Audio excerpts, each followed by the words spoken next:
Mirandasya Jnananandana Chakshurunmilitam Yena Tasmai Shri Guruve Namaha.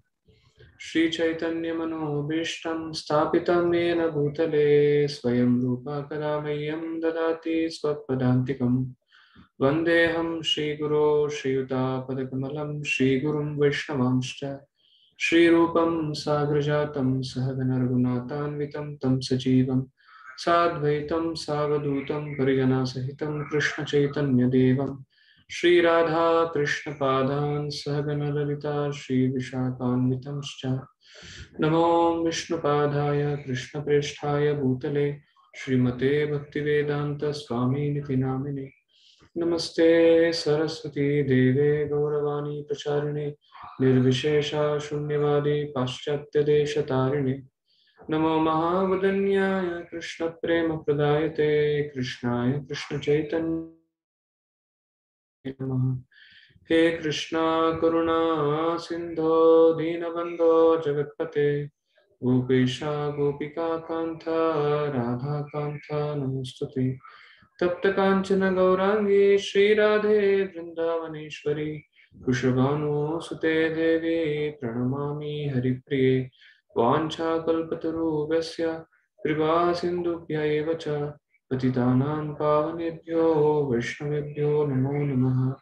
Jaya Sri Krishna Chaitanya Prabhu Nityananda Shri Advaita Gadadhar Srivasadi Gaur Bhaktivinoda Hare Krishna Krishna Krishna Hare Hare Hare Rama Rama Rama Hare Hare.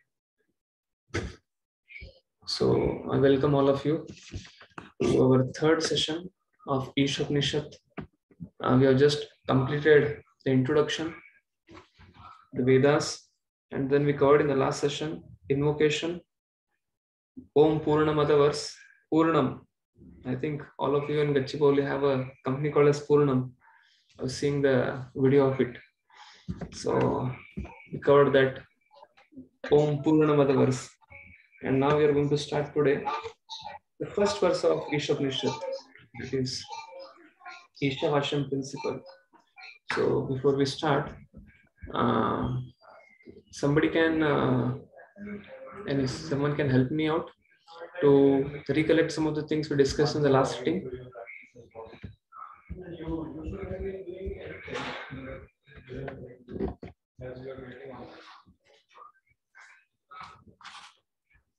Yes, what we discussed in the last sitting. In Om Purnamada Purnamidam Purnat Purnamudichyate Purnasya Purnamadaya Purnameva Vashishyate. This is the verse we had discussed last time. Yes, someone can share what it majorly this verse. Yeah. Yeah. Hare Krishna Prabhuji. About three aspects of Prabhuji. This is Mahesh here. Who has Mahesh. First Yes, two calls, 2 sessions Prabhu due to some family emergency. I've gone through the recording. One small point what we have discussed in the last class or the second session was in the material world 1 minus 1 is equal to 0, but in spiritual world 1 minus 1 is always 1 or 1 plus 1 is always 1. So the complete is never changed due to his expansions from, or that's a brief point what I could get from Purnamidam Shloka. Yeah. No, sure. Thank you so much. Anybody else would like to share something? Hare Krishna Prabhu. So yes, incompleteness you see is not because it's incomplete, but the knowledge is incomplete, because the complete is always complete. It's just the knowledge that incomplete makes us anything visible as incomplete, basically. Yes, all incompleteness is realized because of incomplete knowledge of the absolute truth. Yes. So therefore we have to hear. So hearing is so important. Hearing doesn't mean switching on any television and start hearing something on spirituality, but hearing means hearing from a bona fide authority. Yes. Anybody else would like to share? Hare Krishna Prabhuji. I just have a certain point to make. You suggested that the Lord is complete. He has a definite form. He is not formless, and whatever emanates from him is also complete. And universe comes from him, and from the universe comes the living entities, we are also complete.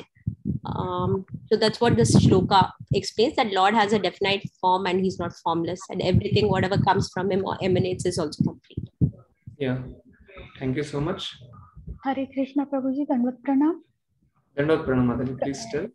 Prabhuji, you also mentioned that incompleteness is because of ignorance and illusion. Yeah, yes. This is main heading, subheading of the point. Under the energy and the living entities, how they are complete. Although they are complete, if they are feeling incomplete, this is because of ignorance of our constitutional position, that we are servants of Krishna. Yes, this was one of the point. Yeah. Hare Krishna, Prabhuji, the last point was. Yes, Mataji, please continue. First, you told us that the Lord is perfect, and from him the avatars which come are also perfect, and from there what comes from the Lord is also perfect. And so living entities are also perfect in self, and living beings are complete and can be realized in human form of life. And incompleteness is because of ignorance of our constitutional position, and bhakti, the art of dovetaling with the Supreme to realize our completeness.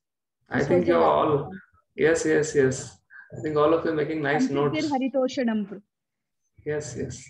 Bhakti is it's basically art of dotaling. You have recollected very nicely what you have spoken. It's varnashram basically. Ata pumbir varnashram vibhagasa sunushtutasya durbadharmasya samsiddhim haritoshanam. Yes, Prabhupada is telling whatever, basically when we come in the beginning stages to Krishna consciousness, what attracts, we get attracted to bhakti because something hooks us. And we are fascinated by something, and when we see that in Krishna consciousness or in our ISKCON moment, then we get attracted. But over a period of time, when we start practicing chanting, reading, hearing, when we hear more and more, then a stage comes, we start doing those things which we don't like also. Basically, we have impure mind and senses. More things of this will be discussed in Nectar of Devotion. Nectar of Devotion speaks Vaidhi Sadhana Bhakti. What is Vaidhi Sadhana Bhakti? Practicing bhakti with impure mind and senses, trying to serve Guru and Krishna, Hari Guru Vaishnavas. So because we have impure mind and senses, when we start doing bhakti, we tend to do those things which we like. So Prabhupada is giving a solution here at the end. Dotating, communism, society. So in terms of social service, communism, altruism, whatever you like, to try to do it, dotal it for Krishna's pleasure. This is something called as sakama karma, dotaling, art of dotaling. Yat karoshi yadasnas, yat joshi dadashi. A step higher than this, we'll be seeing as it goes ahead. In Bhagavad Gita, we'll be saying there is sakama karma, then there is nishkama karma, then there is bhakti. And if you see Nectar of Devotion, then it starts with Vaidhi Sadhana Bhakti. Then Vaidhi Sadhana Bhakti means whether I like, I don't like. Guru is telling to do this, therefore I'll do it. And then what is the goal of doing it? To get Bhava Bhakti. When you start doing it, then what happens? Example is given of in childhood, nobody likes rice, dal. Nobody likes to eat it. Especially if somebody is born anywhere. At least nowadays, children want to eat some ready-made mix with milk. They don't want to eat anything of chapati, rice, dal, something like that. But over a period of time, when we grow 1 year, 2 year, 3 year, 4 year, 5 year, when we cross 10 years, when we become 15 years old, then automatically we start getting taste to eat rice dal. And automatically, people cannot survive without rice dal over a period of time. So that means it's a practice. So Vaidhi Sadhana Bhakti is a bhakti which has to be practiced. Like any game you see or anywhere you do you study something, you want to learn a good handwriting, you want to learn calligraphy, you want to become expert in something, you have to practice. Therefore, Prabhupada is basically here giving a solution that whatever you like, you do it. And then what will happen is, once you start doing it, then over a period of time, you'll start doing that which you don't like also. And then that is Vaidhi Sadhana Bhakti. More will be discussed in Nectar of Devotion. Okay, fine. Then I think most of you have revised most of the things. It's an amazing audience. You are very, very studious. I think I have to be a little more cautious from the next time to bring up, because as the syllabus goes on ahead and ahead, things will become more and more vaster, because Om Purnavad verse has short purport because only Bhaktivinoda Thakur has given a purport for it. But from mantra 1 till mantra 18, the purports are huge. Okay, so I'll just start again. I'll just share the screen. We'll see. You have told about individual goals and the common individual goals and organization goals. The last point which you have told about. So if you don't, question answer. Yeah, question answer. Someone asked a question. I think one Mataji asked a question. I like to do if you like it. Yeah, if you like it or not, initially we have to do as an individual goal what we like actually. Then eventually what as an organizational goal also you have to do as if somebody asks. Yeah, that is what Vaidhi Sadhana Bhakti. That is the difference between Sakama Karma and Vaidhi Sadhana Bhakti. Sakama means we like to do what we like to do, and Vaidhi Sadhana Bhakti means whether we like or don't like, still we do it. That is the thing.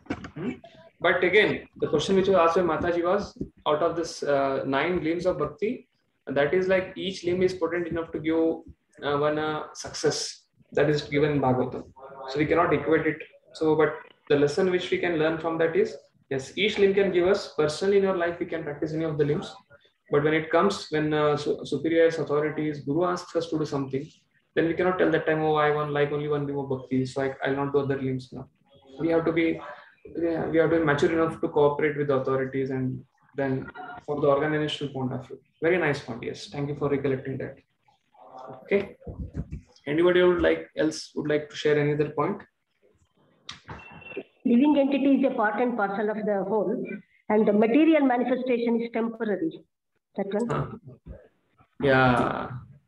We are not mortal beings on a spiritual journey, but we are spiritual beings on a mortal journey. Yeah. That's a nice statement. Jivatma is covered by the 24 things. That's all. Yeah. There we discuss this. Correct. Sure. So I'll just try to open the PDF.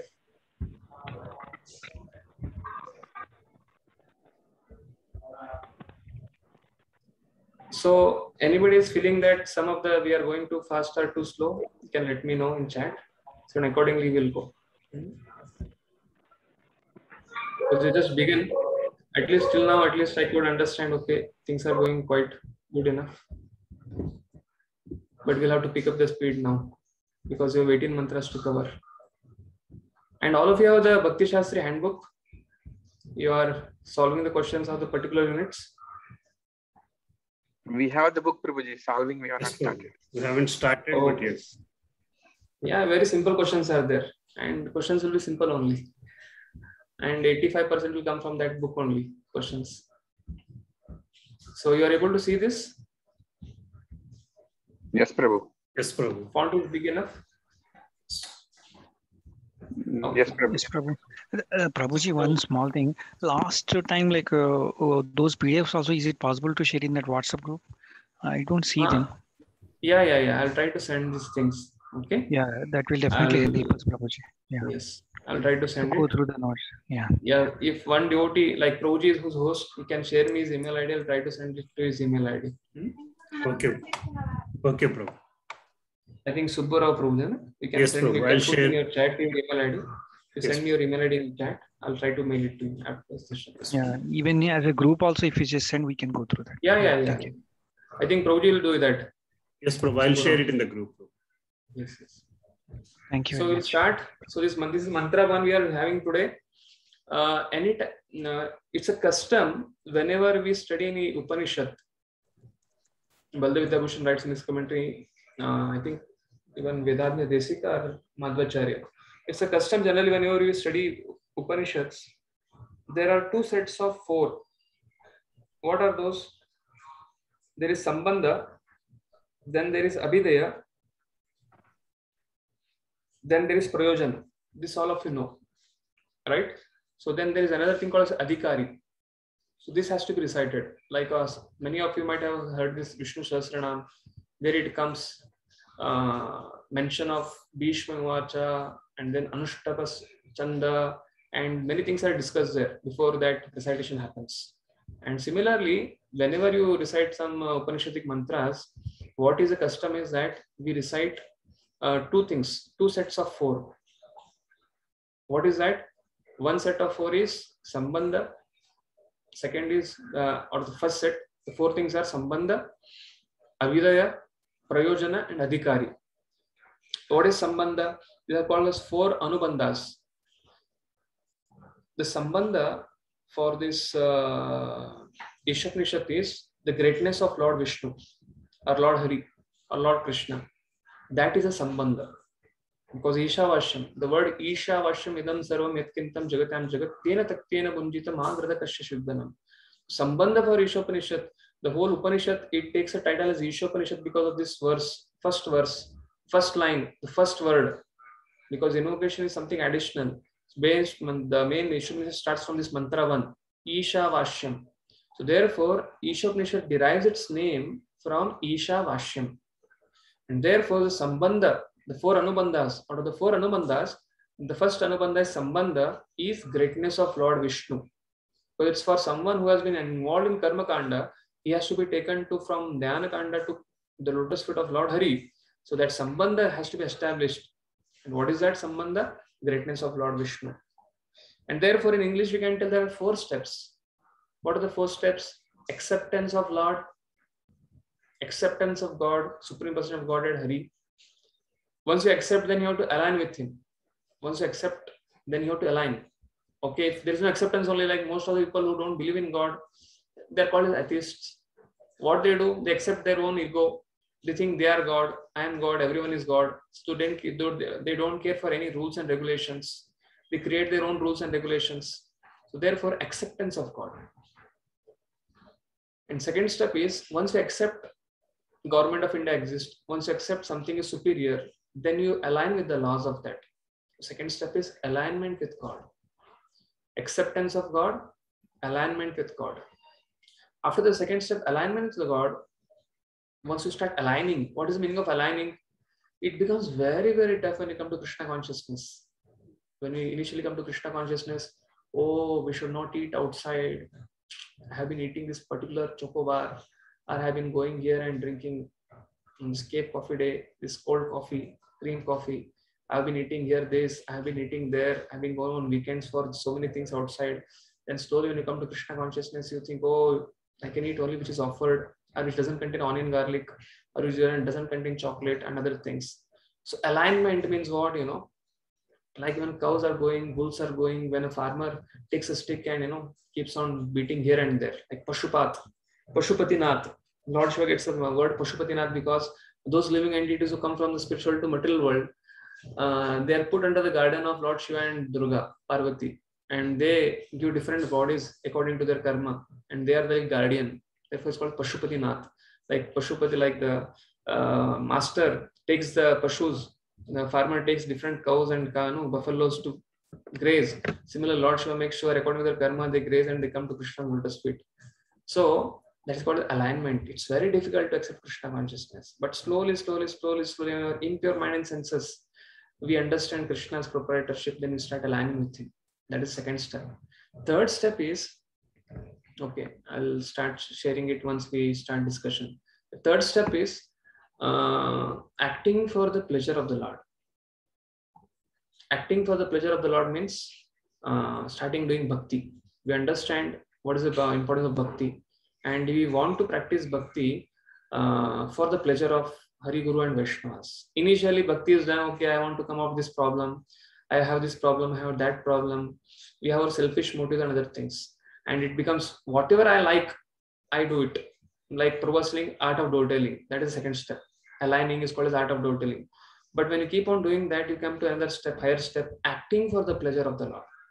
You start thinking about what pleases Lord, rather than what pleases me, myself or my ego. What is pleasing to Hari, what is pleasing to Guru, and what is pleasing to Vaishnavas. So that is pleasure of the object, Vishay, is important than our own pleasure. That is the third step. Fourth step is acting on their behalf. Acting on their behalf means preaching Krishna consciousness far and wide. Like we've been discussing this Shravanam, Kirtanam, Vishnu Smaranam, Archanam, Vandanam, Dasyam, Sakyam, Atma Nivedanam. These are like Navida Bhakti. This is how Bhaktisya Navalakshana. But Srila Prabhupada writes in the Purport to Puranjana in 4th canto, 29th chapter, the discussion comes, Puranjana becomes, Puranjana the king. It's a story which is like fiction story which Narad Muni creates, but a fiction story of all of us, real life. But that Puranjan name is Puranjan indicates all living entities have come to from the spiritual to material world and accepted this body as a Pura or a kingdom, and our eyes and our different holes are like different gates of that body. And Puranjana, he has a queen called as Puranjani, which is an intelligence. It's very allegoric, very technical, much more than this Isopanishad. And because of that, in the next life, he becomes a woman. But he becomes a woman called Vaidarvi. It shows basically Narad Muni is telling it to Prachina Bari, telling that how the soul gets reincarnated. And Prachina Bari, what he has done is he sent all his children to do tapasya, but he himself is caught up in karma kanda yajna for going to Swarga. And children have become pure devotees, they are doing tapasya, prachetas. And Narad Muni thinks that he is coming in the descendant of Dhruva Maharaj, and Dhruva Maharaj has become a devotee. So Prithu Maharaj has become a devotee now. He should also become a devotee. Therefore, he comes and preaches. But he shows him a movie, nice movie in a dramatic form. And then what happens is this Puranjana story. He starts building up a story, and then Puranjana gets attached to the wife, and he becomes a woman in the next life, Vaidarbi. And Vaidarbi is fortunate enough to get a husband called as Malay Dwaja. He is a personification of pure devotional service. He is a guru, Shuddha Bhakta. He is a pure devotee guru. And he gets children who are Navida Bhakti. And there Prabhupada mentions Shravanam, Kirtanam, Vishnu Smaranam, Archanam, Vandanam, Dasyam. Till 7, Vaidhi Satka Bhaktas can practice. But Sakyam and Atma Nivedan is practiced only by Acharyas or pure devotees. Because why I'm telling this point, because acting on behalf of the Lord, the 4th step, is nothing but Sakyam and Atma Nivedanam. So you may think we are also preaching. So what is the difference? No, this preaching is based on Sakyam and Atma Nivedanam. Pure devotees, they see Krishna's, how Krishna is so wanting, so how Krishna is so much desirous that all living should come back. And therefore, they're 24/7 completely conscious how to please Krishna. And therefore, their preaching is different from our preaching. Actually, what we are preaching is nothing but we are like, nurses or, stewards who assist a doctor in their operation. They ask us to bring the Caesar, they ask us to bring this, bring that. But the main operation is done by a main doctor, the surgeon, or whatever it is. Similarly, Sakyam and Atma Nivedanam indicates acting on the behalf of the Lord. Becoming so much transparent via medium at the level of bhava and prema that when acts, these are the 4th step. So similarly, when you speak about Ishavashan principle, when any Upanishadic mantra is recited, these 4 things are very important. What are the 4 things? Okay, this is done. What I'm telling now, the 4 things. This is how Isopanishad builds up. First is acceptance of God, that Lord is the proprietor of everything. Second thing is aligning with Him. If you read the purport today, I've made different headings. You'll understand these things. Aligning with Him. Alignment means giving up our sinful activities and trying to do whatever we like for the pleasure of the Lord. And then slowly acting for the pleasure of the Lord, and then acting on His behalf. These are the 4 steps in which we go ahead. So 4 things which one recites, 4 sets of 2 is Sambandha. Sambandha is Lord Vishnu's greatness. Isopanishad speaks about it. Abhideya is mercy of Lord Vishnu. Because of mercy of Lord Vishnu, a Jivatma can connect with Him. And then what is the next step? Mercy of Lord Vishnu.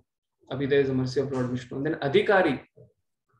Adhikari is Swayambhu Manu, because he is chanting this mantra for Yajna. Swayambhu Manu is Adhikari, who is reciting. Sambandha is Vishnu's greatness. Abhideya is the mercy of Lord Vishnu in the form of Bhakti. Bhakti is the process of Abhideya. And then Prayojana. Prayojana is uniting with the Lord. Liberation of the devotee from material world. That is a Prayojana. And all of you know this Sambandha, Abhideya, Prayojana. These are the 3 fruits of Vedic literature. Sambandha is Vishnu's greatness, Lord Vishnu's greatness. Abhideya is the process of revival. That is what mercy of Lord Vishnu. And third thing is Prayojana is liberation of a devotee. And the Adhikari, the person who is doing it is Swayambhu Manu, who is reciting the mantra. is Swayambhu Manu. He is doing it. And therefore, the second set of 4 which are to be recited before we recite Isopanishad is Devata, the Rishi. The Rishi is there, a sage who is doing it, who is offering the prayer. The Devata for whom he is offering the prayer. And then the Chandas, what is the meter being used in the prayer. And then Viniyoga, for what is the means, what it is meant for. And these are the 4 things. So in this case, the Rishi is Swayambhu Manu again. Devata is Yajna, who is Vishnu's incarnation, Akuti's son. The meter is for first, second, third verse is Anushtupa Chanda. It's Anushtupa Chanda, which most of the Bhagavad Gita verses are based on that Chandas. And this is what are the 4 things: Viniyoga, Chanda, Devata, Rishi, Sambandha, Abhidaya, Prayojana, and Adhikari. So this is a little information before we recite a Isopanishad, because many times we recite and then we don't know what is the basics of it. But this is not going to come in your exams, Bhakti Shastri exams. What is going to come is, I'll be sharing the screen now, Prabhupada purports. Prabhuji, can you please say that again, Prabhuji, repeat that again, just 4, like the Nishtupa Chanda and those. Last Viniyoga, the first one is Rishi, Swayambhu Manu is a Rishi, and then the Devata is Lord Yajna, son of Akuti, and then Chanda is a meter, and again each mantras have different meter. So first, second, third verse are having a meter as Anushtupa Chanda, but that will change. And then the last is Viniyoga. Viniyoga is the process or the means or the circumstance where it is recited. It is not mentioned here. Hare Krishna. It's fine. So let's recite now the Isopanishad mantra.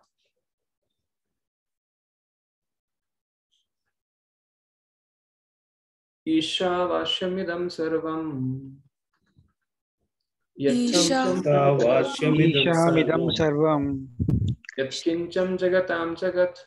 Yatkincham jagatam jagat. Tena taktena punjita.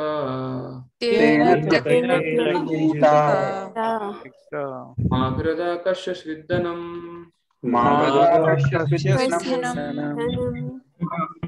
Okay, I'll recite now 3 times. Then after that, 3 devotees can recite.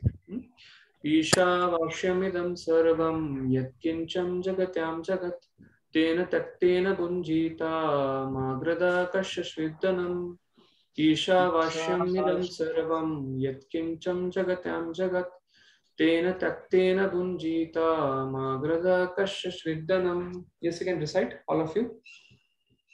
Ishavashyamidam sarvam jagatyam jagat.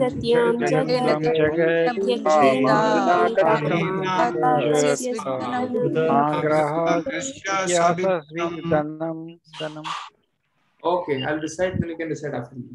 Ishavashyamidam sarvam. Ishavashyamidam sarvam. Yatkincham jagatyam jagat. Jagat.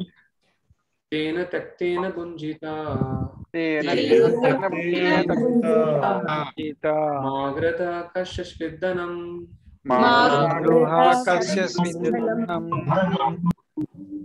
Hare Krishna. So we will take 2 devotees can recite now.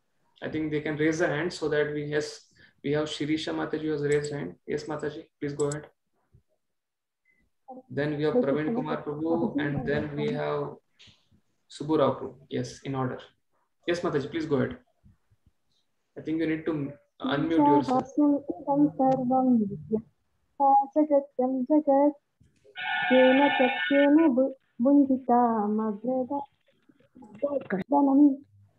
Okay, thank you so much. Yes, Prabhuji, Praveen Kumar Prabhu, please go ahead.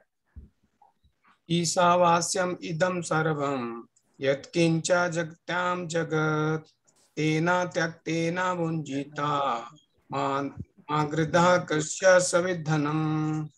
Okay, Subburao Prabhuji, please go ahead.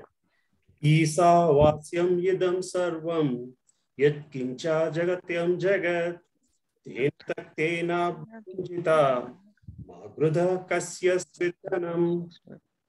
Thank you so much, Prabhuji. Poonam Mataji, please go ahead.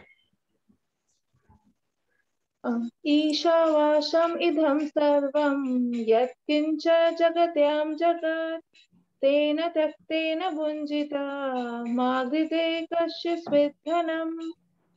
Yes, Praveen Prabhuji. Praveen Prabhuji. ईशावास्यम् इदं सर्वं यत्किञ्च जगत्यं जगत् तेन त्यक्तेन भुञ्जीता मा कृता कश्चित् धनम्. Yes, it's Bhunjita. Magrada Kashashvidhanam. Yes, Anandram Narsimhan Prabhuji. Hare Krishna Prabhu. Ishavāsyam idam sarvam yatkincha jagatyam jagat tena tyaktena bhunjita magrida kasya svidhanam. We have a long list of devotees raising hands. Okay, we have fine. I think we'll now end with this so that we can go ahead with the purports. All of you, this Om Purnamada verse and this verse is there for recitation. All of you can recite. This is a very simple verse. It's in Anushtupa Chanda. We'll go ahead with the purport. So those who raise hands, we will start purport reading with you. Okay. So Isha means by the Lord. When you speak about Isha also means controller. So Prabhupada purport word to meaning synonyms and translation purport by His Divine Grace A.C. Bhaktivedanta Swami Srila Prabhupada. I am audible, right? Yes, Prabhuji, you are very much audible. Isha means by the Lord. Avashyam.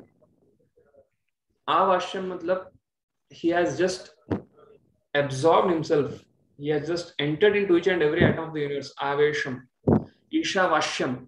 So he has just decided in everything. That is controlled. That means he's like controlling everything. Idam. Idam means yesterday also we saw Purna Madaha, Purna Midam. Matlab this world. Idam means this world. Sarvam. Isha Vashyam Idam Sarvam. What Sarvam? Yat Kincha. Yat Kincha means whatever. Jagatyam. Within the universe. Jagat. That is animate or inanimate.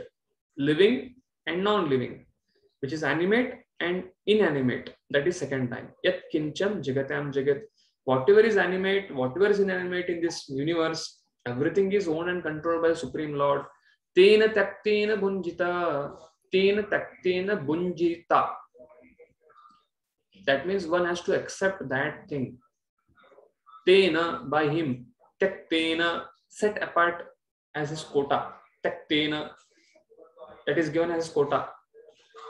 Bunjinta, accept.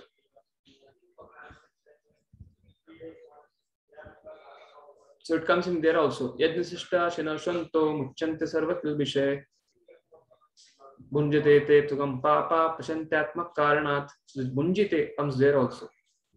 Like one should offer food and take. Those who don't offer it, they eat only sin. Bunjite te tukam papa pashantyatmak karanat. Tena taktena bunjita. So accept whatever is set aside as your quota. I should accept. And ma grada kashya shvidhanam. Ma gradaha, do not. Gradaha, endeavor to gain. Kashya svit, of anyone else. Dhanam, the wealth. Okay. So let's go to the translation. We have some devotees who raised hands. Yes, Diva Mataji, can you read the translation?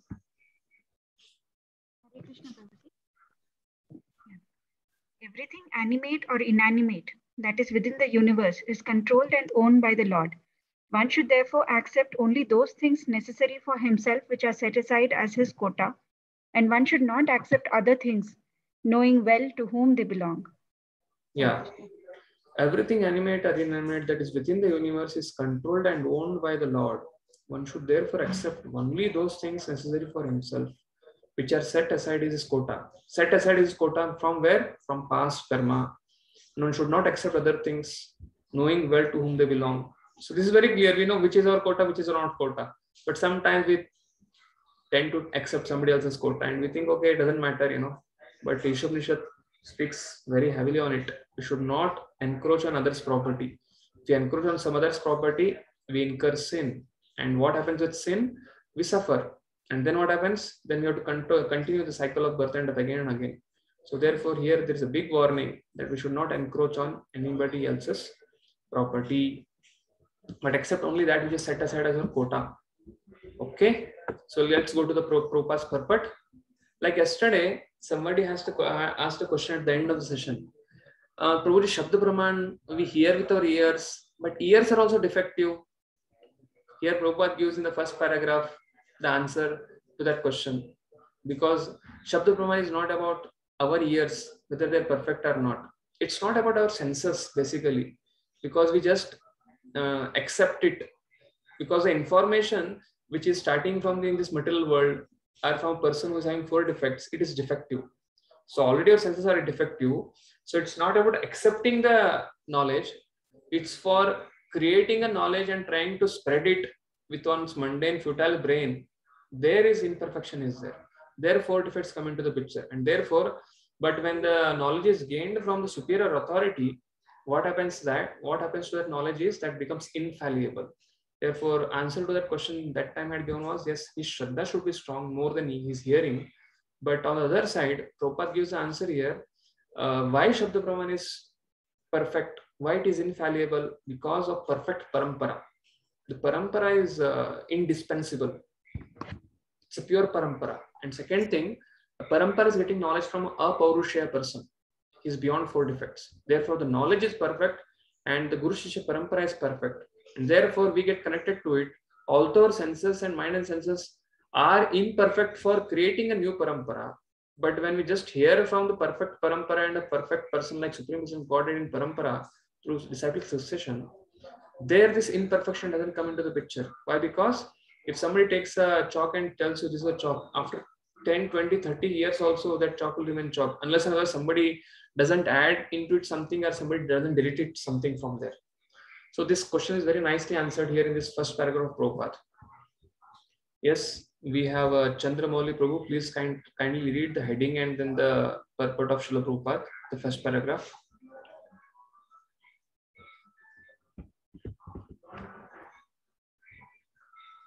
Chandramouli Prabhu, can you read it? Yes. From Vedic knowledge. Yeah. Vedic knowledge is infallible. Perfect parampara and Apaurushya. Vedic knowledge is infallible. Okay. Vedic knowledge is infallible because it comes down through the perfect disciple succession of spiritual masters, beginning with the Lord himself. Since he spoke to his first word of Vedic knowledge, the source of this knowledge is transcendental. The words spoken by the Lord are called Apaurushaya, which indicates that they are not delivered by any mundane person. A living being who lives in the mundane world has 4 defects. First one, he is certain to commit mistakes. Second, he is subject to illusion. Third, he has a propensity to cheat others. Fourth, his senses are imperfect.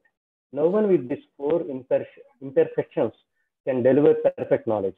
The Vedas are not produced by such an imperfect creature. Vedic knowledge was originally imparted by the Lord into the heart of Brahma, the first created living being. And Brahma had, in his turn, disseminated this knowledge to his sons and disciples who have handed it down through history. Yeah. So therefore, Prabhupada begins our purport with what he has left from Introduction to Vedas. He's telling that Vedic knowledge is infallible because of 2 reasons. Because Vedic knowledge comes down through perfect disciplic succession of spiritual masters, beginning with Lord himself only. So Lord Hari himself is the source of Vedic knowledge. Since he spoke the first word of the Vedic knowledge, therefore it's transcendental. And words spoken by the Lord are called Apaurushaya. Purusha means matlab from this world. Apaurushaya matlab beyond these 4 defects. And therefore, they are not delivered by a mundane person. Because of these 2 reasons, Vedic knowledge is infallible. And therefore, Shabda Praman is beyond 4 defects. And it doesn't depend upon, when we are at the receiving end, it doesn't matter our 4 faults. These 4 defects which are there, these 4 defects doesn't give rise to pure knowledge on our own. We cannot originate pure knowledge from our own. And therefore, when we accept pure knowledge from higher source, the senses becomes purified. And therefore, Vedic knowledge is infallible because of perfect parampara and being a Paurusha. Yes, we'll go with the next paragraph. So main theme of Isopanishad Prabhupada mentions here in the second paragraph. Yes, Saraswati Mataji, can you read ahead? Because all of you raised hand, who have raised hand, after reading you can lower your hands, and then who want to read, they can raise their hands. Yes, Mataji. Yes, Prabhuji. Hare Krishna, Prabhuji. Dandavat Pranam. A theme of Isopanishad, you can read from here. Okay, Prabhuji. Theme of Isopanishad. Lord is the supreme proprietor and controller of everything. Since the Lord is Purnam, all perfect, there is no possibility of his being subjected to laws of material nature, which he controls. However, both the living entities and inanimate objects are controlled by the laws of nature and ultimately by the Lord potency.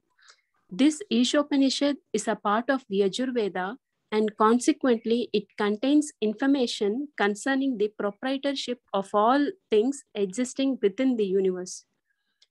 The Lord proprietorship over everything within the universe is confirmed in the 7th chapter of Bhagavad Gita, 7.4 to 5, where para and apara prakriti are discussed. The elements of nature, earth, water, fire, air, ether, mind, intelligence, and ego, all belongs to the Lord's inferior material energy, apara prakriti, whereas the living being, the organic energy, is his superior energy, para prakriti. Both of these prakritis or energies are emanations from the Lord, and ultimately he is the controller of everything that exists. There is nothing in the universe that does not belong to either the para or the apara prakriti. Therefore, everything is the property of the Supreme Being. Okay, Mataji, thank you so much. So basically, in this whole Isopanishad mantra 1, Ishavashyam, that is Lord is the proprietor, controller. Something like Bhagavad Gita we see in the last 5th chapter, last verse. Bhoktaram egatapasam sarvaloka maheshwaram surdam sarvabhutanam dhyatva mam shantim rachati. Same peace formula, this is mentioned here in this verse. Ishavashyam idam sarvam yatkincham jagatyam jagat tena taktena bunjita magrata kashashvidhanam. Accept your quota. What will happen? That is told in the next verse. Like Bhoktaram egatapasam sarvaloka maheshwaram surdam sarvabhutanam dhyatva. If you know that, shantim rachati. Similarly, if you apply this, what will happen? That is in the second text 2, that is mantra 2. Therefore, Prabhupada builds with how Vedic knowledge is infallible. After building up how Vedic knowledge is infallible, based on the Vedas, who is to be understood? Because Vedic knowledge is infallible. So if you want to understand what is in Isopanishad, what is it? What is its history? It comes in Shukla Yajurved. In that, it consists of 40 chapters. In the Shukla Yajurved, the 40th chapter is the last chapter. Is Isopanishad. Yajurveda speaks about many things, many instructions. But the final instruction is that if you want to be really happy and peaceful in your life, accept Lord Hari as a controller and align with his instruction. So therefore, mantra 1 to mantra 15 are instructions by a guru, that is Atharvana, to his son Dadyan. And then from 15, 16, 17, 18, these are prayers. And therefore, this Isopanishad is a part of Shukla Yajurveda, and what it deals with, because after glorifying infallible Vedic wisdom, when we align with the Vedas, we can get what we want. And what Isopanishad speaks about? It speaks about information concerning the proprietorship of all things existing within the universe. So how can you understand Krishna is the source of everything in the universe? Prabhupada is quoting Bhagavad Gita, 7th chapter, 4th and 5th verse. Bhumi rapo nalo vayu man buddhirkam evacha ahankar iti me binna prakritastayada. That means para and apara. That means Jivatma is also part and parcel of Krishna, and even the 5 elements, man, buddhi, ahankar, subtle body, all this, this is also part of Lord only. Some Prakriti has 2 parts, para prakriti and apara prakriti. Living and non-living, animate and inanimate. So Krishna is saying that both the prakritis are coming from me only. Therefore, ultimately, Krishna is the control of everything that exists. And there's nothing in the universe that doesn't belong to either para and apara. Either there should be living, or if it is not living, it should be non-living. Either it should be para or it should be apara. Therefore, everything in the property of the Supreme Being. That is what Prabhupada is trying to mention here. So the main subject of Isopanishad is what? Acceptance of Lord as a supreme proprietor and controller of the whole universe. This is what the theme Prabhupada is going to go in this. And therefore, that is what is going to go in the next paragraph also. Okay. We have Shilpa Mataji. She has raised. I think we have Prasad Prabhu. Yes, Prasad Prabhu. Can you read the next paragraph? Hare Krishna, Prabhu. One small doubt, Prabhu. Well, probably it might be a very silly doubt from my end, Prabhu. It might have been already covered in the first two sessions, but just wanted to bring it up here, Prabhu, if you permit me. Yeah. Prabhu, actually, Isopanishad is called Shruti, right? Shruti is something which is coming out of Lord's mouth. I mean, he's actually saying, right? When Shruti. Basically, the origin of Shruti, which is there, it is having a divine origin. It's a revelation. Shruti means revealed. Like basically, the origin of that Shruti is from Lord only. But from Lord gives like this knowledge is given to in the heart of Brahma, and Brahma reveals it. Okay. So my doubt was if it is coming from him, something it should be pronounced in meaning as I, right? There in the shloka translation, I was seeing Lord is, I mean, it is something like someone is saying about Lord. Yes. So that's the Shruti mantras are not authored by anybody of this world. It has been shared as a revelation. And it comes out. That is the definition of Shruti. Basically, our origin is Lord himself, but in the form of instruction between Guru and disciple. So here, Swayambhu Manu is directly offering this Isopanishad prayer to Yajna. Yajna is a son of Akuti, and Akuti is a daughter of Swayambhu Manu. It comes in first Manvantara. And when he has gone to perform meditation, the fierce Rakshasa are coming to attack him. So when they come to attack him, Swayambhu Manu is reciting these prayers directly to the Lord. Okay. And Lord is accepting it. And this is being repeated again. In the present format, what we are seeing is, this is being repeated by a spiritual master to a disciple. It is being repeated to Dadyan, the son of Atharvan, by his father as an instruction. The present format which we are finding out. Okay? Thank you, Prabhu. Hare Krishna. Hare Krishna. Yes, Prasad Prabhu, we can go ahead. Okay, Prabhu. Hare Krishna. The Lord's proprietorship over everything within the universe is confirmed in the 7th chapter of Bhagavad Gita, okay, where the para and apara prakriti are discussed. The elements of nature, earth, water, fire, air, ether, mind, intelligent, and ego, are belongs to Lord inferior material energy, which is apara prakriti, whereas the living being, the organic energy is his superior energy, which is para prakriti. Both these prakritis or energies are emanations from the Lord, and ultimately he is the controller of everything that exists. There is nothing in the universe that does not belongs to either the para or apara prakriti. Therefore, everything is the property of Supreme Being. Can I go ahead, Prabhu? Being, okay. Yeah. You read the next paragraph also, because being the Supreme Being. Yeah. Okay. Being the Supreme Being, the absolute personality of Godhead is a complete person. He has complete and perfect intelligence to adjust everything by means of its different potencies. The Supreme Being is often compared to a fire, and everything organic and inorganic is compared to the heat and light of the fire. Just as fire distributes energy in the form of heat and light, the Lord displays his energy in different ways. He thus remains the ultimate controller, sustainer, and dictator of everything. He is the process of all potencies, the owner of everything, and the benefactor of everyone. He is full of inconceivable opulence, power, fame, beauty, knowledge, and renunciation. Okay, bro. So this is the first theme of our discussion. The discussion is Lord is supreme proprietor and control of everything.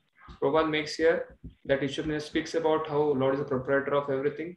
Then he quotes 7th chapter Bhagavad Gita 4-5, both Apara and Para Prakriti have the origin, and everything in this universe is coming in the category of Para and Apara, and Krishna claims that he's the origin of everything. Therefore, he's a supreme proprietor, and because he's a complete person from previous verse Purnamada, therefore Lord uses his perfect intelligence, and he uses the different energies, different potencies to fit everything into its place. And therefore, how it is mentioned is, Lord doesn't have to come personally. By his energies, he tend to do everything. The example, whenever you see this italics with underline, these are nothing but examples or analogies. Something highlighted in yellow, it is like main point. Something highlighted in blue, main, very important theme of that purport or of the whole Isopanishad.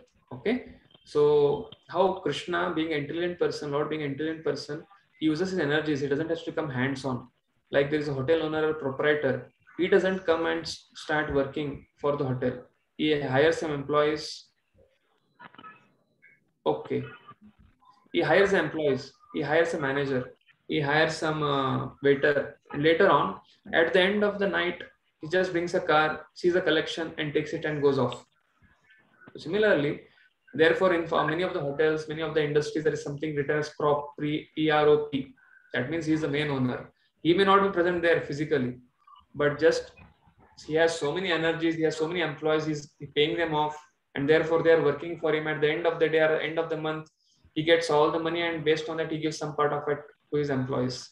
So therefore, Prabhupada is concluding here, similarly, Supreme Being is often compared to fire, and everything organic, inorganic is compared to heat and light. Organic, inorganic means living, animate and inanimate, living and non-living. And like fire is there, when you lit a fire, when you switch on a gas, immediately it starts boiling the water. And immediately there is also light emanating from that LPG. So these are two energies of fire, heat and light. So like energies, they do the needful. Similarly, when Lord displays energy in different ways, it doesn't have to come personally. Just by his thought process, things are done. And therefore, even if you're not able to see him, by a sun rising, sun setting, with seasons changing, with different wind blowing, and all these things which, ocean is not crossing its limit. All these things we can see that everything is being perfectly harmonized by the energy of the Lord.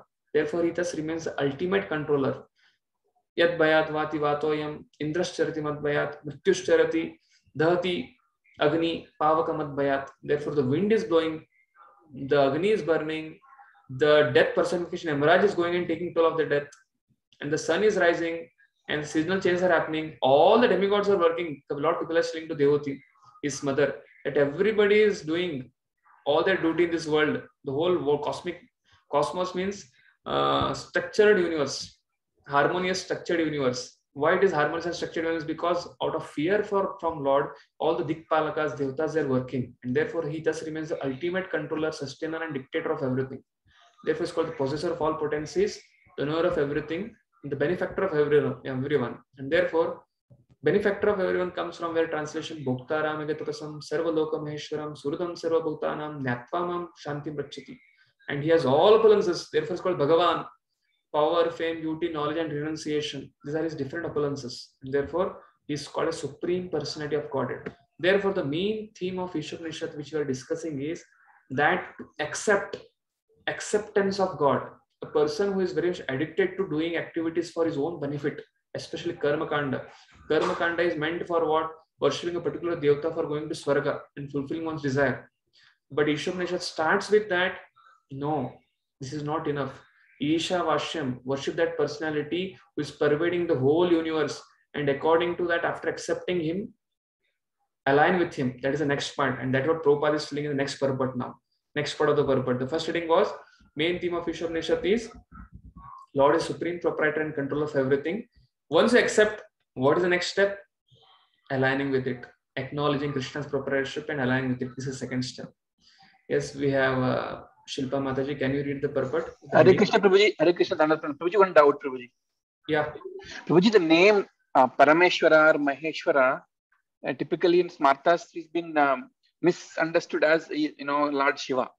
Yes, A lot of people think like that. But in Isopanishad completely there is no mention of Vishnu anywhere in any other shloka. So is it subjected to misinterpretation, Prabhuji? Basically, whenever some Shruti mantras they quote something, it has to be backed up by Nyaya. We have seen three things: Shruti, Smriti, and Nyaya.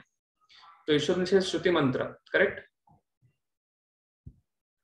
Isopanishad is Shruti, is it not? Yes, Prabhu. Yes, Prabhu. So therefore, to understand Isopanishad, Vyasdeva compiled Nyaya also. That is Vedanta Sutra. So what is the essence of Vedanta Sutra? And Vyasdeva has written a commentary for Vedanta Sutra. Natural commentary for Vedanta Sutra is what? Srimad Bhagavatam. Yeah. So what Srimad Bhagavatam glorifies? Yes, Who has Isha? Krishna. Janma desya yaton vaya titaratas esho vignesvarat tene brahmardayadi kave muyyanti yat surya tejovari mridimyata minimayo ittatrisharbhamasha damna svena sada nirastagokam satyam param dhimai. Somebody may say this satyam param dhimai is mentioned here. There is no mention of who is supreme. But again, like in first shloka of Bhagavad Gita, Dharma Kshetra Kurukshetra Samaveda Yutsava Mamaka Pandavashaiva Kim Makarot Sanjaya. The question is asked in the first verse, 1.1 Bhagavad Gita. Answer to that comes in 18.78. Yatra Yogeshwara Krishna Yatra Pardhanur Tatra Shri Abhijay Bhutir Dhruva Nitirmatir Mama. So question is asked by Dhritarashtra. Is there a chance that Pandavas, because of the holy influence of the Kurukshetra, they will give up the match and go because they are pious souls? They will not want to kill their cousins and their gurus, their grandfathers. But answer no. Yatra Yogeshwara Krishna, Yatra Partha Tatra Shri Vijay Bhutir Dhuru Nitiramatira. 1.1 answer is given in 18.68. Similarly, Bhagavatam 1.1.1 question raised Satyam Param Dhimai. So see what is Param Dhimai? Param. So what same thing is answered in Bhagavatam last canto, last verse. Nama Sankirtanam Yasya Sarva Papa Pranashanam Pranama Dukkha Shamanas Tam Namamim Harim Param. Satyam Param, that's Satyam Param, absolute truth, supreme absolute truth called Satyam. Satyam Param 1.1.1 mentioned is given, the answer is given in Srimad Bhagavatam last verse. Harim Param, that Param is nothing but Hari, Satya is nothing but Hari. So this is what you have to see. Whenever Shruti speaks something, you have to harmonize with Nyaya. Essence of Vedanta Sutra is Nyaya. And elaborately, Madhvacharya and Vedanta Desikan have given this many quotations. How here in this shloka it is not mentioned Paramisha, because Paramisha refers to Lord Vishnu, but it's mentioned only Isha. How this cannot refer to Lord Shiva? They have quoted different scriptural quotations, how it refers to Vishnu only. Okay? They have given an elaborate purport for it. Thank you, Prabhu. That really explains. Thank you. Very good. Yes, Mataji. Please, can you go ahead? I think Shilpa Mataji has to read my purport. Hare Krishna, Prabhuji. Dandavat Pranam. Acknowledging Krishna's proprietorship and aligning with his instructions. One should therefore be intelligent enough to know that except for the Lord, no one is a proprietor of anything. One should accept only those things that are set aside by the Lord as his quota. The cow, for instance, gives milk, but she does not drink that milk. She eats grass and straw, and her milk is designated as food for human beings. Such is the arrangement of the Lord. Thus, we should be satisfied with those things he has kindly set aside for us, and we should always consider to whom those things we possess actually belong. Take, for example, our dwelling, which is made of earth, wood, stone, iron, cement, and so many other material things. If we think in terms of Sri Isopanishad, we must know that we cannot produce any of these building materials ourselves. We can simply bring them together and transform them into different shapes by our labor. A laborer cannot claim to be a proprietor of a thing just because he has worked hard to manufacture it. Thank you, Mataji, for reading. So therefore, the second step after knowing that Krishna is supreme controller is to acknowledge his proprietorship and to align with it, align with his instruction. So therefore, intelligent person, what he does, he understands Lord is a proprietor, and according to that, what Lord has sanctioned, set aside his quota, we accept. Prabhupada is giving an example. Italics with underline means example. Cow. One may think, okay, why I should do Nishkam Karma Yoga, why should not do Sakam Karma, why should not accept from our Karma, whatever I do activities, what is in it for me? No, what is in it for me doesn't matter. You have to do some activities because cow, if starts singing, what is in it for me? It eats grass, but it tells that the milk should be for me only. I'll not give it. No, it freely gives. Therefore, that is not its quota. That is set aside as quota for human beings to drink. Out of 4 udders, 2 udders are for the calf and remaining 2 udders are for the farmer or the person who is like owner of that cow. Same thing, Prabhupada is giving analogy. He's giving another example. Just because the person who is working, a machinery person or a person who is a contractor is just building the building, doesn't mean that he becomes owner of the building. But the builder who has given that land and who has given that money and who has hired him and who's giving salary, that building belongs to that contractor, main owner of the whole universe is coming from Lord Vishnu. And just because you have come for some time, before we appeared here, when our forefathers were there, before they were there, who came? Who were there? So similarly, nobody stays here for a succession. They stay for some time like a tiny jugnu, like a small insect which should blow over, and then they pass away. That doesn't mean just because we are here in this place doesn't mean that it belongs to us. Nothing comes with us. Therefore, Alexander the Great, when he was being buried, when he was taking on the procession, he asked him his hands should be kept outside the coffin, just to show that we come empty-handed and we go empty-handed. We don't carry anything. Therefore, who is the proprietor? So nobody can claim himself to the proprietor. Therefore, Isopanishad speaks about this basic knowledge, Sambandha, the greatness of Lord Vishnu, Abhidaya, that is mercy of Lord Vishnu in the form of bhakti, Prayojan, liberation of a living entity from the karmic bondage of accepting fruits of action. This will be more elaborately discussed in first 6 chapters of Bhagavad Gita. And then the end, conclusion, that is bhakti. By doing bhakti, one can please Lord Vishnu. And therefore, Prabhupada giving 2 analogies there, cow and milk. And the laborer, just because he claims to be a proprietor, just because he has worked hard, he doesn't become the owner. He still remains a laborer. He can just take his salary and then go ahead with his life. Otherwise, if he starts claiming it, then he will get a solid punishment from the owner. Yes, next. Charanya Narasimhan, can you read? Yes, Mataji. I think you'll have to unmute yourself.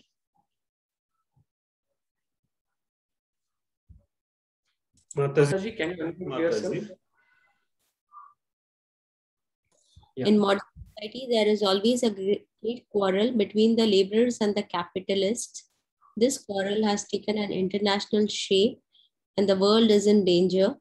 Men face one another in enmity and snarl just like cats and dogs. Sri Isopanishad cannot give advice to the cats and dogs, but it can deliver the message of Godhead to man through the bona fide acharyas, holy teachers. The human race should take the Vedic wisdom of Sri Isopanishad and not quarrel over material possessions. One must be satisfied with whatever privileges are given to him by the mercy of the Lord. There can be no peace if the communists or capitalists or any other party claims proprietorship over the resources of nature, which are entirely the property of the Lord. Okay, 1 minute. I'll just try to. Yes, Mataji, please continue. The capitalists cannot curb the simply by political maneuvering, nor can the communists defeat the capitalists simply by fighting for stolen bread. If they do not recognize the proprietorship of the Supreme Personality of Godhead, all the property they claim to be their own is stolen. Consequently, they will be liable to punishment by the laws of nature. Nuclear bombs are in the hands of both communists and capitalists. And if both do not recognize the proprietorship of the Supreme Lord, it is certain that these bombs will ultimately ruin both parties. Thus, in order to save themselves and bring peace to the world, both parties must strictly follow the instructions of Sri Isopanishad. Thank you, Mataji, for reading. So here, if you read the whole theme of Isopanishad, Prabhupada is writing this as BTG article in 1944, when the Second World War is just beginning. And therefore, capitalist is referring to Americans and communist is referring to Russians. That time it was common CIS. That was the thing. And therefore, when it is referring to this thing, these are like the Americans have this capitalist theory, the Russians have this communist theory, and therefore this link.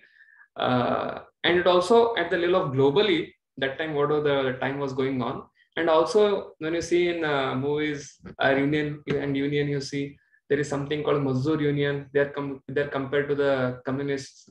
and people who are like owners, they are compared to the capitalists. And therefore, Prabhupada is telling here, capitalists cannot curb the communists simply by political maneuvering, because they have power by contacting some political party and by giving some money. They can't call some police or some security force and beat them and tell them to work. They can't do that. And neither the communists who are union people, they can't fight for the stolen bread. They can't go on strike.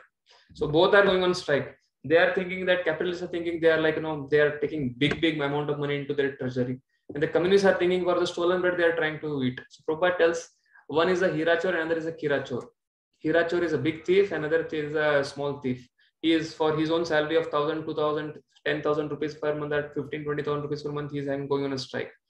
He is not aligning with the Lord. But the big capitalist, he is getting 1 crore, 2 crore, 1G, 2G, he is getting into different scams. Both are thieves. And therefore, if they don't recognize the proprietorship of the Supreme Person of Godhead, all the property they claim to be their own is stolen.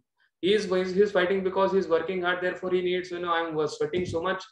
Please hike my salary.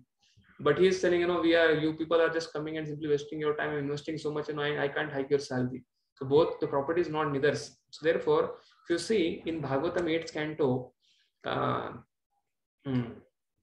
the demigods and the demons, the Sura and Asura, they think that, we are fighting so much, but if we can get some mortal nectar, if we can get some divine nectar, we can become immortal. And therefore, what happens is, that time, Tamoguna is very prevalent. And therefore, the Asuras are very powerful. But Indra, along with all the demigods, they approach Lord Vishnu. And they tell that the demons are very powerful, my dear Lord. We have to get some ambrosial nectar so that we can fight with them. Then Lord Vishnu tells them, like whenever there is a snake trapped inside with the mouse, inside a small basket, although mouse is a natural food for the snake, it doesn't kill it. It makes friendship with the mouse, and it asks the mouse to make a hole. And once the hole is made, before the mouse runs away, the snake eats it, and after doing its breakfast, then it goes ahead. So similarly, you should go and make a truce with the demons, and then use their power to churn the milk ocean on one hand, and I along with you on the other hand will churn. And many things will come, many exciting things will come. Ramadevi will come, that Lakshmi will come, horse will come, Airavat will come, Varuni, goddess of Varuni, that is the liquor Devi will come, and then many attractive things will come. But you should not get bewildered. But you should wait till the time the ambrosial nectar comes, and after that I'll come and give that nectar to all of you. So basically, ultimately the Devatas become successful because they just align with Lord Vishnu's order. But on the other hand, the demons are so powerful. Bali Maharaj is so powerful, and all the demons like Namuchi and different demons were so powerful. They could have easily killed all the Devatas, but just because they were not having the purpose to please Lord Vishnu, therefore they get defeated and they have to get their head killed. So therefore, how much powerful you are, again in the coming purports, Prabhupada mentions, like Hiranyakashipu was such a powerful demon. He alone, just by his eyes, he could control Indra, Chandra, Varuna. But he wanted to become this cunning gentleman. Prabhupada mentions in Isopanishad. It comes in 14th, 15th chapter. He wanted to become deathless.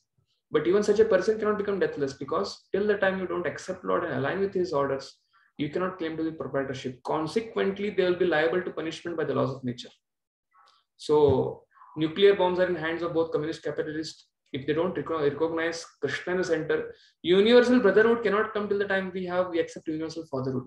And therefore, God consciousness is very essential. And therefore, Prabhupada is writing this purport just on the before the Second World War was going to begin. So all these purports, if you see from that point of view, you'll be able to make bigger sense of it.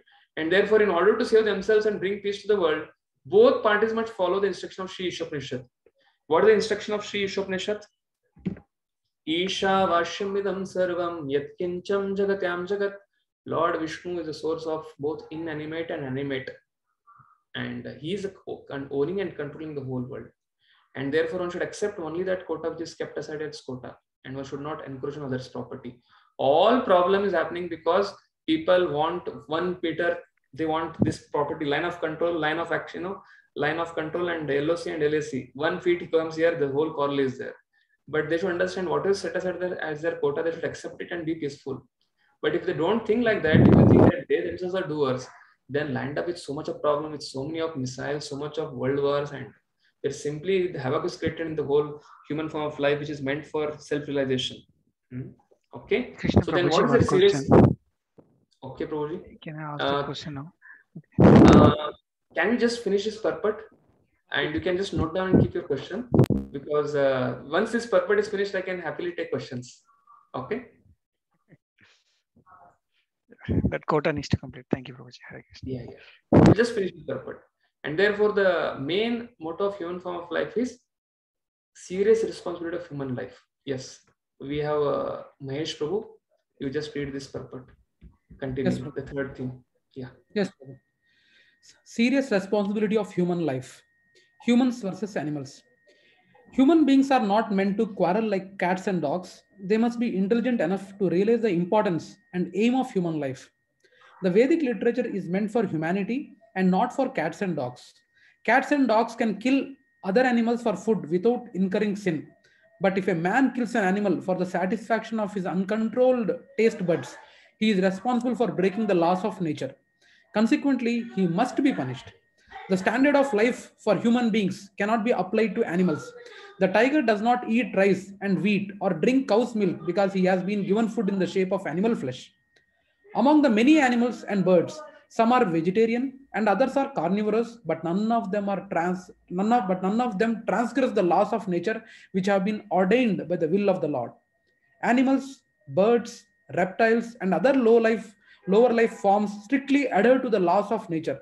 Therefore, there is no question of sin for them, nor are the Vedic instructions meant for them. Human life alone is a life of responsibility. Yeah. In Srimad Bhagavatam, there is a verse when Vidura is just coming back after tapasya. He is coming to Dhritarashtra and is warning him, you are becoming old now, and your all children are killed, 100 children. Still, you are just surviving on the alms given by Bhima and all his brothers. Therefore, he quotes a very nice shloka there. Ahastani sahastana apatani chatushpadam falguni tatra mahatam jiva jivasya jivanam. So one living entity is a food for other living entity. What is the principle? Ahastani sahastana. That which doesn't have hand is a food for that which has hand. Apatani chatushpadam. That which has no feet is a food for feet.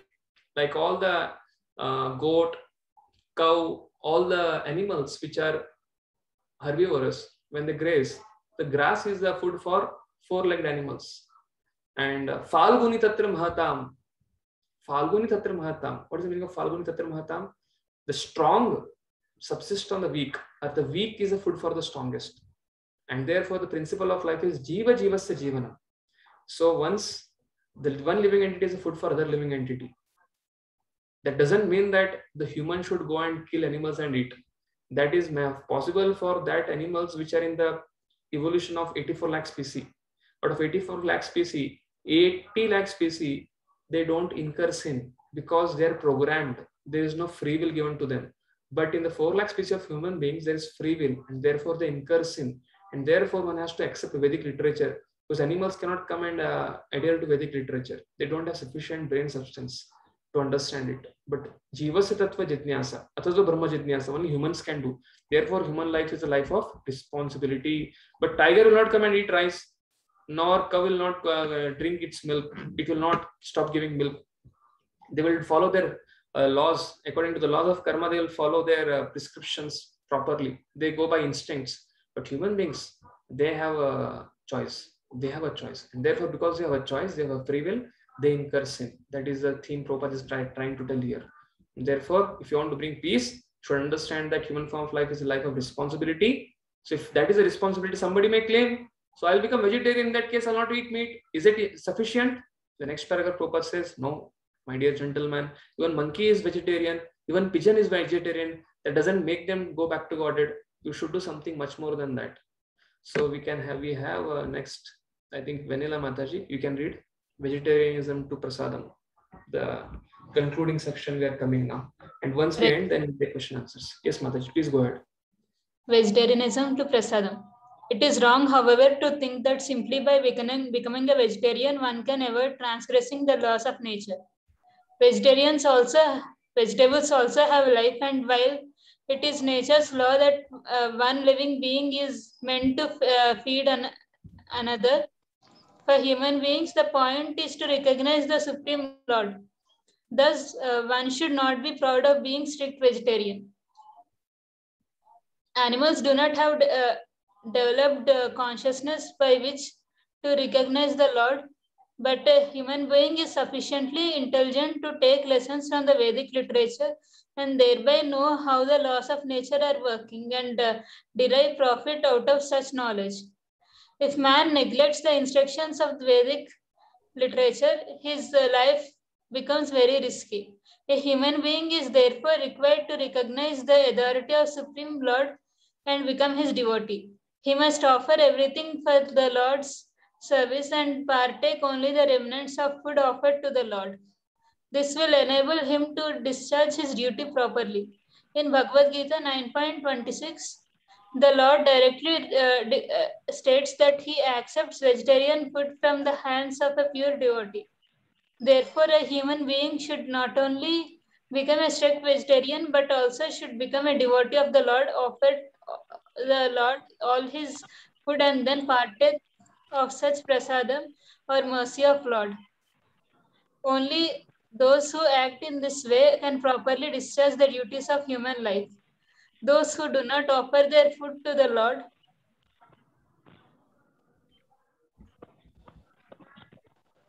eat nothing but sin and subject themselves to various types of distress which are the results of sin.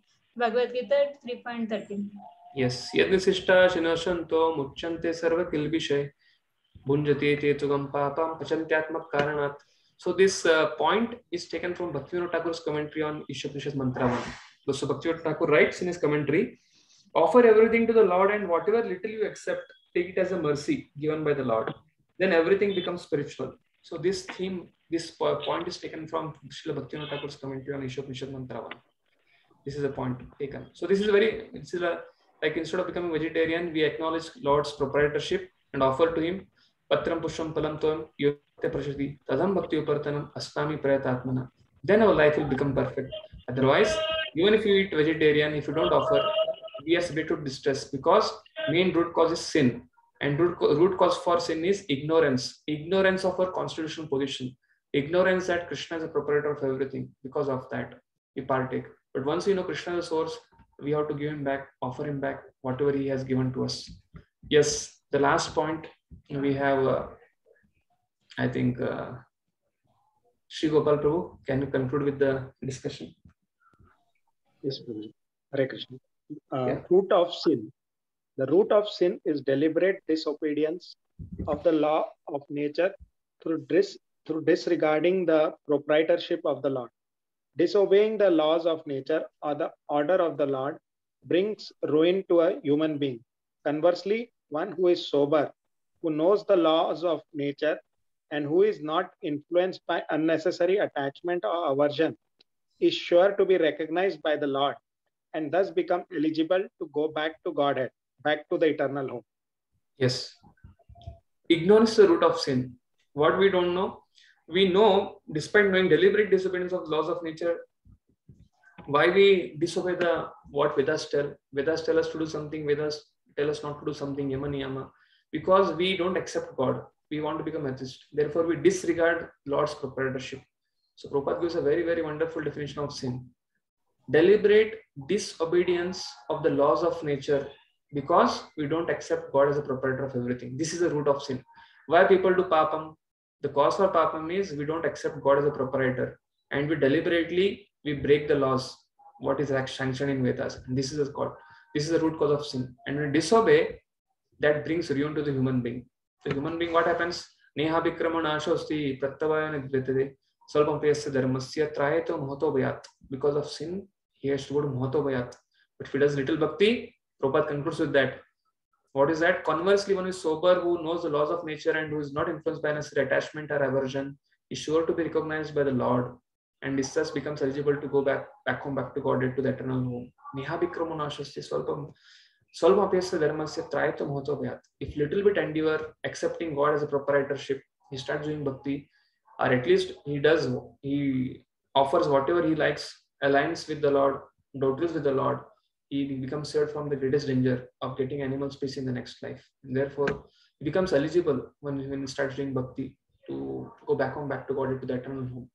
So because they basically we have to cure this root cause of sin. So in this Isopanishad mantra 1, we have discussed 4 parts. First part is Vedic knowledge is infallible. Prabhupada speaks about because of perfect parampara and because it is apaurushya. The source is coming from Lord Vishnu himself and parampara is perfect. Theme of Isopanishad, supreme proprietor and control of everything. Prabhupada mentions elaborately in this purports. He gives analogy of fire and heat and light. And then after accepting Krishna's supremacy, then you have to align with it, align with his instruction. He gives example of cow doesn't drink its milk, it gives it for others' quota. Therefore, laborer cannot claim to be a proprietor of a building. And communist and capitalist should not quarrel among themselves. Both are trying to, till the time they don't come to conclude, understand the proprietorship of the Lord, they have to get punished. Then I quoted example of Surasur Sangram. And then what is the human form responsibility? To understand the proprietorship of Lord and not commit sin. Offer the food and don't transgress Lord, because animals don't have sin. They can eat anything, but humans, because they have free will, they should align with the Vedic literature. And root cause, we disregard the proprietorship of the Lord, we invite suffering, we ruin our life. But once we accept supremacy of Lord, we can perfect our life and go back to God. So this is what we have discussed. So the part of offering bhoga to the Lord is coming from Bhaktivinoda Thakur's commentary, and remaining points have been taken from different Acharyas' commentary. But Prabhupada is a unique Acharya who is giving it to the present day capitalist communist, because World War was going on that time, so he has given that point of capitalist and communist. Yes, someone had a question which I had asked them that you can note down and keep. Yes, Prabhuji, please ask your question. Hare Krishna, Prabhuji. Yeah. So we are talking about quota, okay, that like you should be taking only, okay, the quota which has been allowed. So how do you know that, like, what is a quota which is allowed for us? Very nice question. First thing, when you come to Krishna consciousness, when it comes to in terms of eating, we are very clear. No meat eating, no tea, coffee. That is very clear. When it comes to the 4 do's and don'ts, no meat eating, no illicit sex, no illicit intoxication, no gambling. This is not our quota, because anything which is sinful is not our quota. On the other side, how will you understand your quota is, if you go to Nectar of Instruction, 2nd verse, Atyahara prayasascha prajalpa niyamagrah janasangasya laulachya shadbir bhakti pranashati.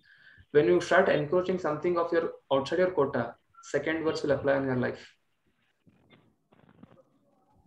When you start trying to encroaching something beyond your quota, the 2nd verse practically will feel that thing in your life. Atyahara, prayasha, prajalpa, janasangasya bhakti will get pranashati.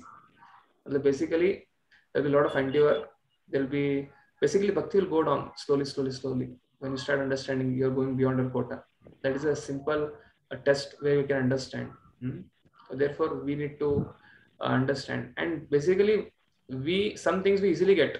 That is in our quota. But some things are trying so much, still you're not getting, and still you want to somehow show it and prove it to the world. Yes, I am something like that. Then what happens is that it becomes prayas. It's a very simple formula. Okay, Prabhuji. Understood. Understood. Very clear. Thank you very much. Hare Krishna. Hare Krishna. Any other questions? Hare Krishna, Prabhuji. Prabhuji, it is mentioned that the root of sin is deliberate disobedience of the laws of nature. Prabhuji, nowadays, practically those who are working in the night shifts, they know, Prabhuji, they are working against the law, actually. That is against the law of nature. But, and it is sure, Prabhuji, it will bring rain to them. Then how come they rectify that, Prabhuji? Yeah. The statement is unfinished. Disobedience to the laws of nature, disregarding the proprietorship of Lord. Surely, night shift is not natural for us. So therefore, our health will be spoiled, everything will be spoiled. But if there is no other means, and that you have to do it, so that is like, they accept Lord. It's not that they don't accept Lord. So the main part of sin is that disregarding the proprietorship of the Lord. But there is no means for our taking care of our own belly. Bhuka pet bhajan na gopala. So we'll have to do something.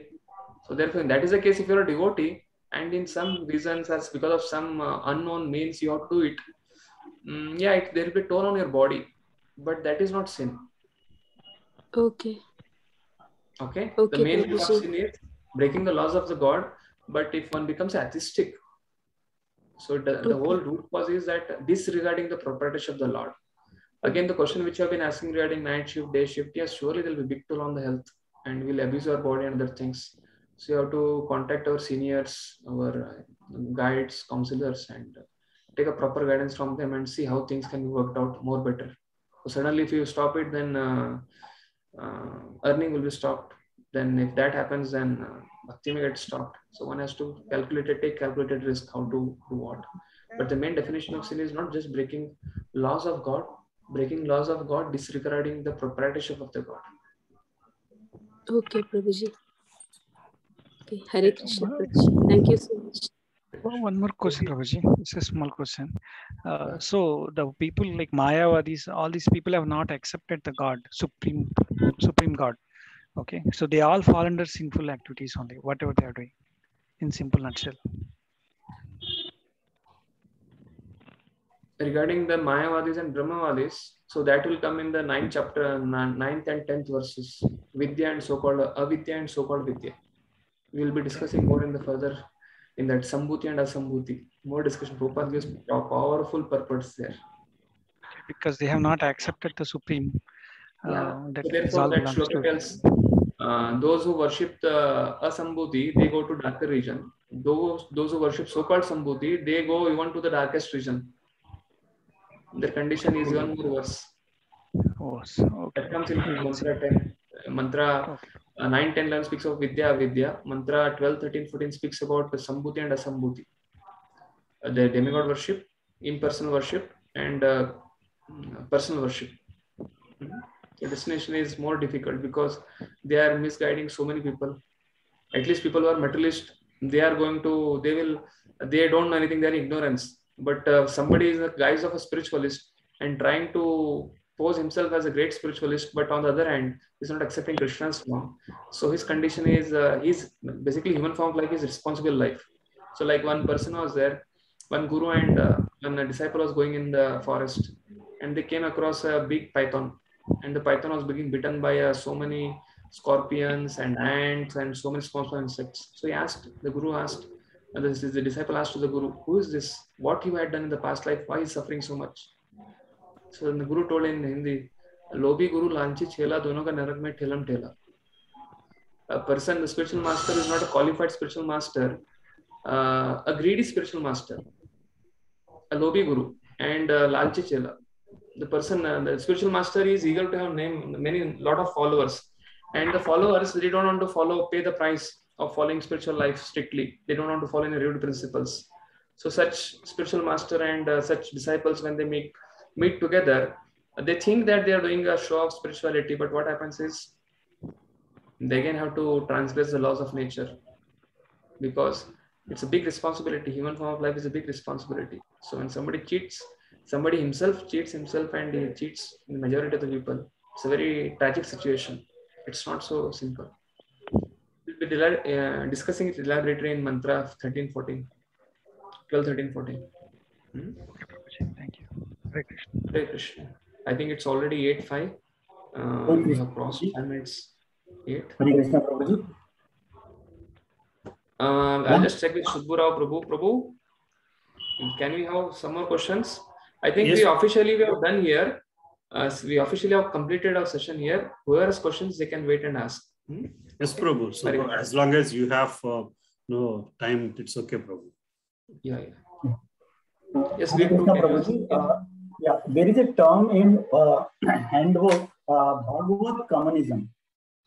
So I was just wondering, is it about quota which Lord is providing to everyone, equally distributing? The term is Bhagavad communism. Prabhuji, can you speak a little more clear? I'm not able to understand what you spoke. Yeah, Prabhuji, can you hear me? A little bit more clearer. Yeah. So there is a term in the handbook, Bhagavad communism. Yes. Bhagavad communism. Yes, Prabhuji. Yes. Yeah. So is it about quota we were discussing? Yeah, it is about Ishavasham only. Ishavasham principle is Bhagavad communism. What is communism? Communism is all the property belongs to the communist. It belongs to the citizens equally. What is capitalist?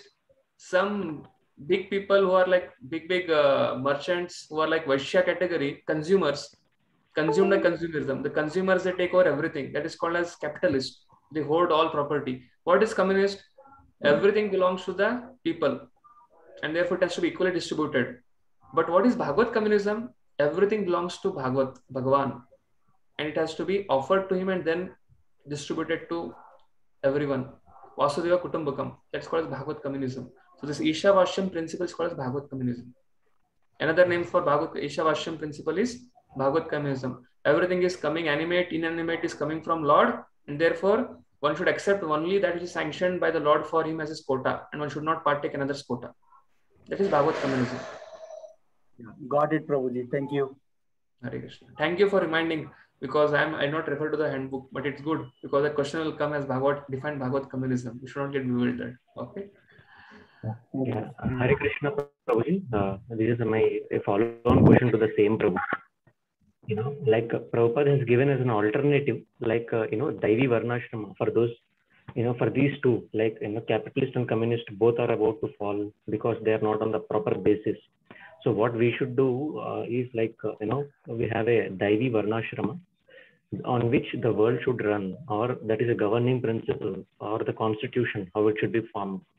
But what is the place for the people who don't believe in God in that system, Prabhuji? Ultimately, they are actually serving the society in one way or other. They don't believe in the God, or they don't do in the way they should. So how can they get accommodated in the system of Daivi Varnashram? Yeah, there are three types of Varnashram. One thing is Vedic Varnashram, Brahman, Kshatriya, Vaishya, Shudra, and Varna ashramas, which in Satyuga, Treta, Dwapara Yuga used to follow.